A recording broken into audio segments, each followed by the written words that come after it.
সময়টা ছিল 2007 থেকে 2008। বাংলাদেশ তখন এক গভীর রাজনৈতিক অবস্থা দিয়ে যাচ্ছিল।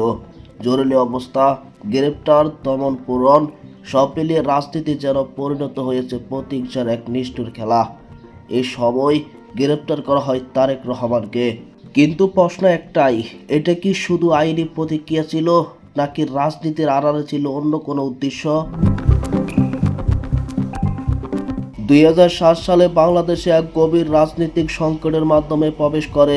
জরুরি অবস্থায় সেনা সামগ্রী, তত্ত্বাবধায়ক সরকার এবং শুরু হয় রাজনীতি বিরোধী অভিযান। এই অভিযানকে কেন্দ্র করেছিলেন বহু রাজনৈতিক নেতারা, কিন্তু অভিযোগ রয়েছে কিছু নির্দিষ্ট ব্যক্তিকে টার্গেট করে চালানো হয়েছিল এক কঠোর দমন অভিযান। তারেক রহমান ছিলেন তাদেরই একজন। 2007 সালে 11 মার্চ অন্তর্বর্তী সরকার আমলে জরুরি অবস্থায় জারি থাকায় রাজনীতি ও ক্ষমতার অপব্যবহারের অভিযোগে তারেক রহমানকে গ্রেপ্তার করে পুলিশ। বিভিন্ন আন্তর্জাতিক ও তার পারিবারিক দাবি, তাকে দিনের পর দিন জিজ্ঞাসাবাদের নামে নির্যাতন করা হতো, শারীরিক ও মানসিক চাপে রাখা হতো, পর্যাপ্ত চিকিৎসা দেওয়া হতো না, এমনকি চলাফেরার ক্ষমতাও হারাতে বসেছিলেন তিনি। 2008 সালে তার শারীরিক অবস্থা এতটাই অবনতি ঘটেছে যে তাকে হুইলচেয়ারে আদালতে হাজির করা হতো।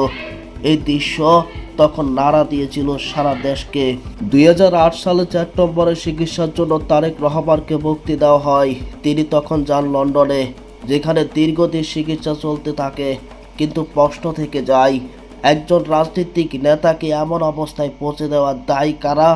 তারেক রহমানের উপর চালানো নির্যাতন শুধু একটি ব্যক্তির গল্প নয়, এটি বাংলাদেশের ইতিহাসের ক্ষমতার অপব্যবহার। ইতিহাস কখনো চুপ থাকে না, সময় এলে সব প্রশ্নের উত্তর দেয়। তারেক রহমানের উপর চালানো সেই নির্যাতনের অধ্যায় আজও বাংলাদেশের রাজনীতিকে এক গভীর মীমাংসিত প্রশ্ন। আপনার মতামত কি? এটি কি শুধু ন্যায় বিচার ছিল, নাকি রাজনৈতিক প্রতিশোধ? কমেন্টে জানাতে ভুলবেন না।